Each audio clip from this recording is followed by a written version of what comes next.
Hello and welcome to Social Media Strategy. Today we're going to talk about some of the first steps that you need to take as you start developing a social media plan or a social media campaign for an organization. So the most important thing to remember is that as you start developing this plan, the first thing you need to do is to put aside all the things that you want to talk about regarding your products and services, things like price, describing your products. You need to have a different mindset when it comes to social media, and your focus needs to solely be on the buyers and how can you help them solve any problems that they have. So you always need to approach your social media tactics and messaging in that way. What are the problems that I need to help my buyers solve? Not what information do I want them to have. So think of Starbucks for a minute. I mean, Starbucks, I think most of us would agree, has a great product. And most of us enjoy their coffee and their other drinks and sometimes their food. But, you know, typical marketing and PR would start with Starbucks talking about their products, talking about how great their coffee is. But a lot of times you kind of ignore some of the other issues and problems that Starbucks may solve for people. So for some people, Starbucks is a great place to gather. It's a great place to have access to free Wi-Fi. It's a place for people to come meet. It's convenient.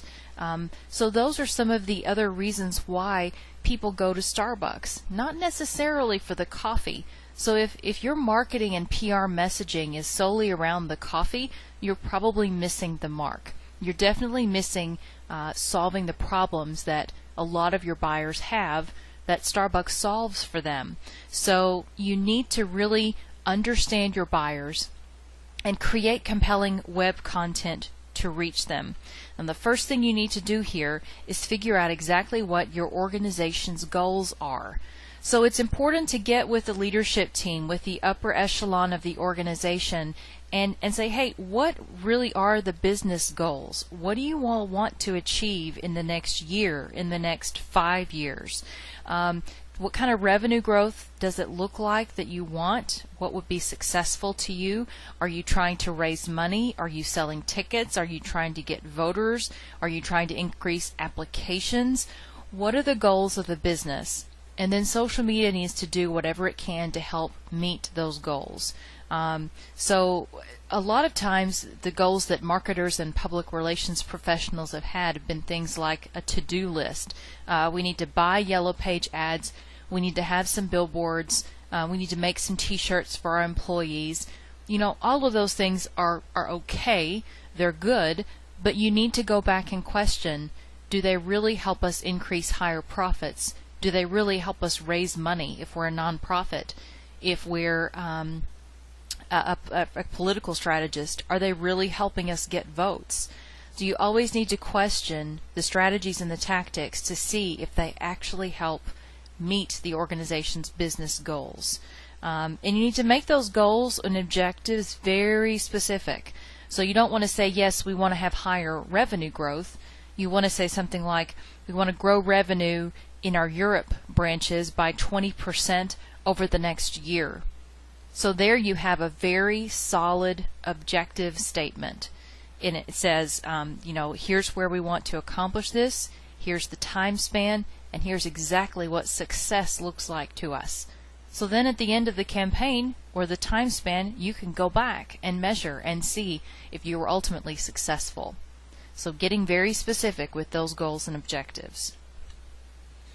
One of the best things that you can do is to learn as much as you can about your buyers. And it's helpful to segment them into what we call buyer personas. And a buyer persona is basically a descriptor. It's a representative person, a kind of type that you have identified as having a very specific interest in your organization or product, and that you have a way of solving the problems that they have. This is in contrast to the typical mass marketing one-size-fits-all campaign that targets everyone, but ends up usually appealing to no one because it is just so generic and broad. So you really need to think about very narrow segments. So for example, let's look at tricycles. The typical user of a tricycle is a child, right? But if you marketed your tricycles to children, you're probably going to be not hitting the mark there. You're going to be missing the mark. So who are the other people who typically buy tricycles? It'd be parents, and it would be grandparents. Now, if you sent one marketing message out to the parents and grandparents, again, you might be missing the mark, because parents have one reason for buying tricycles typically. Grandparents' reasons for buying them might be a little bit different. So for most parents, a tricycle would be something to keep their children busy. It's something to prepare them for riding a bicycle. So they're going to be wanting to look for something pretty basic, because the child is going to outgrow the tricycle in a pretty short amount of time, and they'll need to invest in a bicycle. Grandparents are a little different typically. They usually want something extravagant to show their love for the child. So they're going to want a tricycle with all the bells and whistles. So you've got two different approaches here. And again, if you sent out one message on tricycles hoping to hit the parent and grandparent market, that one message is probably going to be missing one of those two groups. So you almost need two different messaging strategies, one for the parents, one for the grandparents. So that's why it's important in your organizations that you develop not just one buyer persona, but maybe 2 or 3 different buyer personas, so that you can sort of customize certain messages and images and tactics to those different groups. That's going to be necessary. Oh, here we go. Okay, so let's look at the elements of a buyer persona profile. For each profile, we want to know as much as we can about this particular group. So what are their goals and aspirations? What are their problems? What media do they rely on for answers to problems? If we can answer that question, then we know where to place our messages. If we know they use Twitter but not Facebook, then why waste our time dealing with Facebook? Okay, so know what media they rely on. What are some ways that we can reach them? What words and phrases do they use? This can be helpful as you look at search engine marketing and having people sort of find where you are. What sorts of images and multimedia appeal to each of these groups? And do they like short, snappy sentences, or are they those who like to read a little bit more?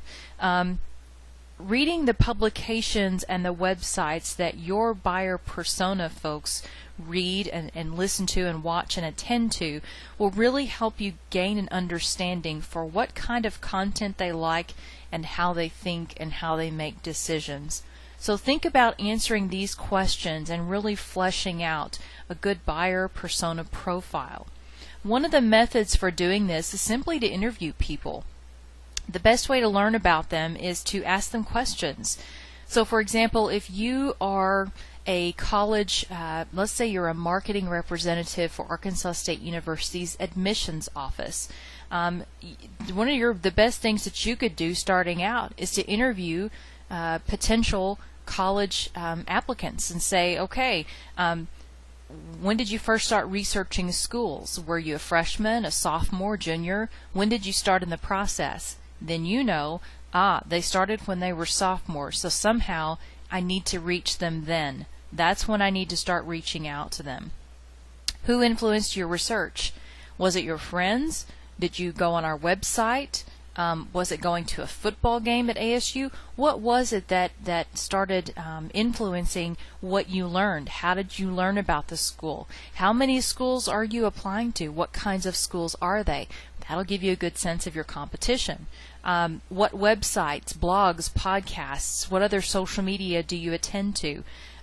If you frequent Facebook, then go onto their Facebook page if you can, and sort of see what kind of lingo they use, so you can talk their language. And all of these things will really give you a chance to empathize with your target buyers, to help kind of step out of your role as a marketing or PR professional who wants to just desperately promote your products, and see the circumstances and the decision-making process through your buyer's eyes.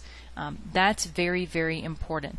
The buyer persona will give you information on the typical buyer's background, their daily activities, and their problems, and how they're currently solving those problems, and then maybe how you can step in and solve those problems even better. So I know it sounds kind of silly, but it actually does help to give your buyer persona a personality. So you might even name your persona. It really does help you visualize who this person is and empathize with them. So for example, let's talk about a persona for a high school male student athlete who you might want to target if you are a college admissions person. Let's call him Sam the athlete. And his persona might read something like this. Sam the athlete began thinking about colleges and the upcoming application process way back when he was a freshman in high school. His parents and coach recognized his athletic talent and suggested that it will help him get into a good college or even secure a scholarship. Sam knows that he's good, but not good enough to play on a Division I school team. Sam first started poking around on college websites as a freshman and enjoyed checking out the athletic pages for college websites in his home state and some nearby ones. He even attended some of these college games when he could. Sam has good grades, but he's not at the top of the class due to his commitment to sports. He has close friends he likes to hang out with on weekends, but is not into the party scene and avoids alcohol and drugs. Sam frequents Facebook. He has his own Facebook page. He has a group of online friends who instant message. He's hip to online nuance, language, and etiquette. He reads Sports Illustrated magazine. Now that he's a junior, he knows it's time to get serious about college, and he doesn't know where to start in the application process. So, at the end there, we're left with kind of the problem that we need to help solve. Sam doesn't know how to apply for college or what steps he needs to take. Here's where we could step in and help him solve that problem. So, you need to use that information to reach the buyer persona. You need to have the segmentation and the profile in fine enough detail that when the buyers encounter your website or your online presence, they have enough information which tells them, okay, this person understands me, they get me, I can identify with them. So when you really know your buyers and think and what matters to them, then you really eliminate the agony and the guesswork of knowing how or where to communicate with your buyers and what to say. It's way more effective and easy to listen before you talk. So you need to be able to appropriately target your buyer personas in the places where they are. One of the simplest ways to build an effective website or a great marketing program using online content is to target the buyer personas that you've created. Most websites do not do this very well. They tend to be these big sort of online brochures that give a mass message, once again, that speaks to no one. It's a one-size-fits-all, very generic content organized by the company's products and services, not by categories corresponding to what the buyer personas are interested in. So this is where a lot of people miss the mark. The blogs that are best at reaching people are not the ones that are about companies or products, but about customers and their problems. So keep that in mind. Now, once you've figured out how to organize things, you've identified your buyer personas, you need to find the best ways to reach buyers and develop compelling information that will be used in your web marketing and PR programs. So if you've conducted interviews with buyers and you've developed a buyer persona profile, then you know the buyer problems that your product or service needs to solve. You know the media where they turn to for information. So do they go to a search engine? And if so, what words and phrases do they search on when they're looking for something like your organization? What blogs, chat rooms, forums, or online news sites do they read? Are they open to audio and video? You need to answer those questions before you continue. How are you going to reach them? And an effective marketing PR plan for the web requires an understanding of the ways the buyers speak and what words and phrases they use. You really need to know this not only to speak their language, but also to plan effective search engine marketing strategies. If you're not using the words and phrases that buyers search on, how can you possibly reach them? So figuring out those phrases requires you to do, again, some research and some listening. Interviewing buyers and listening to their words and phrases is a really good method for doing this. So is reading the publications that they read. Check out the blogs your buyers are interested in. Study the topic descriptions. Those phrases not only appeal to the buyers, but they also make your pages appear in search engine results where your buyers are searching for what you have to offer. So there's lots of advantages there to using that language. So you've identified the goals of the organization, you've got your buyer personas together, you've researched the words and the phrases. Now you need to think about what you want each of your buyer personas to believe about your organization. What are the messages that you're going to use for each buyer persona? Let's use the 2008 Obama campaign as an example here. And I'm completely apolitical. I'm an independent. I'm not promoting the Democrat Party, but just using this as an example because this was the Obama campaign, whether you like them or don't like them, did utilize messaging very well in the 2008 campaign. They focused on their buyer personas and identified as crucially important to those personas the concept of change. And everywhere you saw the Obama campaign, that message was on everything, from the podium to from where he spoke, t-shirts, buttons, posters on the web. Everywhere you turned, all you got was that theme, change. The Obama campaign shrewdly understood that when primary voters pulled the lever to vote, they were buying into the idea of the need for change. So they were choosing an idea, not just a man. So change was the message that they wanted their buyers, their voters in this case, to believe in. So, what do you want your buyers to believe? What messages will you use to reach them on the web? The best messages typically are not going to be about your product. What is it that they're really buying from you? Is it good customer service? Is it safety? You know, Volvo doesn't just sell a car, it sells safety. That's kind of the main theme that a lot of people get out of Volvo advertising and marketing. Don't forget that different buyer personas buy different things from your organization. Think about Gatorade for an example. For competitive athletes, it's been the drink of choice for decades. Their messages are things like, if you want to win, you've got to replace what you lose.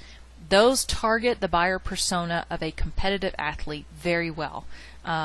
They could further refine that, though. Think about tennis players. They might see themselves differently from football players, and you could actually set up messages that target those sports separately if you're Gatorade. The point is that different buyer personas will have different problems for you to solve. So if you develop messages for each buyer persona, rather than relying on a generic site that uses one broad message for everyone, your marketing and PR programs are guaranteed to do better. So, you must now think like a publisher. And one of the best things you can do is to develop an editorial plan for each persona. You might create a content-rich website with pages that are organized by buyer persona. So for example, for a college, you might have content for Sam the athlete.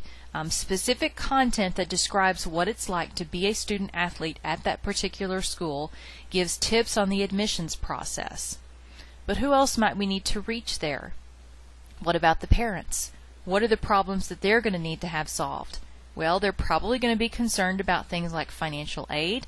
They're going to want to know about safety on campus. So your content needs to provide messages for them about those items. Consider what other media that your organization can publish on the web to reach the buyers you've identified. Maybe you need to start a blog, a podcast, an online video channel to reach them. think about creating this editorial plan for each persona, and you can do this in kind of a calendar format. You know, January 5th, we're going to launch our website, which will have this kind of content, and every week we'll update our blog twice a week. This is the kind of content we'll do for the blog on January 12th. This is the kind of content we'll do for the blog on February 17th.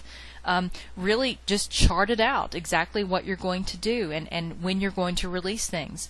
And just remember, you're not just creating this huge generic brochure for your organization. You're writing for your buyers and not for your ego or your company's ego. So, as you get the content out there, once you have it up there, people will exhibit one of 5 behaviors towards it. They will be actively engaged in it. They'll be content contributors. They'll play an active role in the community. They might just comment and post a few things. They might post reviews or feedback or links. Again, that's a level of activity, so we like that. They could just refer your content to friends and colleagues, and that has some viral value for helping spread your message. They might simply view your content, or they might actually ignore your content. So your goal should be to experiment with ways that get them up the ladder to the first and second, being actively engaged or commenting and posting. Those behaviors are very desirable. Behaviors 3 and 4, referring and viewing, are acceptable behaviors because it's okay. At least they're viewing your stuff. Behavior 5 will probably be the most common, but that's okay. Here's the thing. It's not about the number of people that you have in your community, and that is something that a lot of social media measurement systems fail with, because they think, well, if we get 5,000 likes, then we've done really well. It's not necessarily about the quantity. It's more about the quality. It's about who you have in your community, and you really have to break away from thinking, if we have 10,000 friends in our friends list, then we've really succeeded. Not necessarily. So, once you decide your content, you need to kind of decide, how are we going to get this stuff out there? What kind of applications are we going to use? So when you try to choose the tools that meet your needs, here's the questions that will hopefully lead you to selecting the correct tools. What functions and features do I want to have available? Do I want video? Do I want the ability to have people comment? Think about what you need. What's the expense of building and maintaining this community? What kind of resources do I need? Can I build this internally, or do I need to outsource this? And what's my budget for that? How long will it take to get this community launched? What are my competitors doing in this space, and what tools do they not appear to be using where maybe I could get a toehold? So you really need to think strategically when you select the tools that you want to use. You want to make sure they have a strategic purpose and a specific expected outcome. So for example, if you're deciding to use Facebook, your rationale might be, well, Facebook will help us establish a company persona within a social networking environment. Skype will help us improve internal communication. Instagram will help us package and promote our content via photography. So you need to think about each of the platforms. Which ones will help you? Where are your buyer personas? And what outcomes do you expect to get from those different platforms? Now, another thing that helps you really get started in the strategic planning process is to do a SWOT analysis: strengths, weaknesses, opportunities, and threats. These can really help you get kind of a snapshot picture of your current organization. You're looking for key internal and external issues so that you can incorporate them into your objectives to help solve the problems that you need to solve. So you need to think of strengths and weaknesses as internal conditions or factors. So maybe the fact that you are an expert in your industry is a strength. Not having a method for your employees to collaborate would be a weakness. Those are internal issues that you have. So opportunities and threats are then external to the organization. These, let's say you run a bicycle messaging service in Manhattan, and you rely on cell phones to stay in touch with your couriers. Well, a new cell phone feature that puts a GPS tracking device into each phone would be an opportunity for your organization.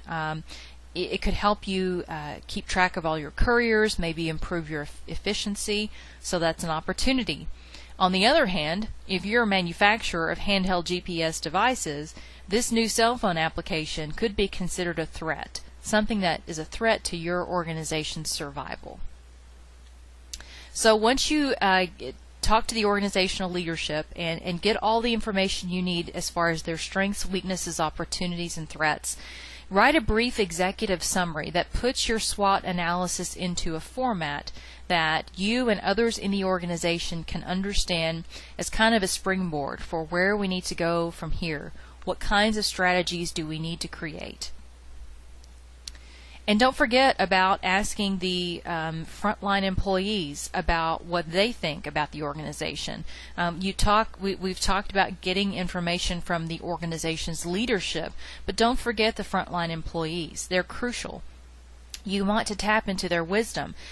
Things like town hall meetings or small focus groups of, say, 8 to 10 people, those can really help you solicit input and feedback. You could start a blog and invite them all to comment on it. Anything you can use to get some of their input in the process as well. And the ultimate measure of your success, and we'll talk a lot more about measurement strategies later, but you want to think about how you are going to measure success. You want to encourage feedback, and you want to make sure that your strategies are doing this, contributing to the bottom line. If you can't do that, chances are the leadership's not going to be very supportive when it comes to providing you future budget or support, money, etc. down the line. So you have to think from the outset, what is success going to look like, and how can I prove to the leadership of this organization that this plan actually contributed to the bottom line? It actually had an impact on the profit and loss statement. So some things to keep in mind as you get going on your social media strategy.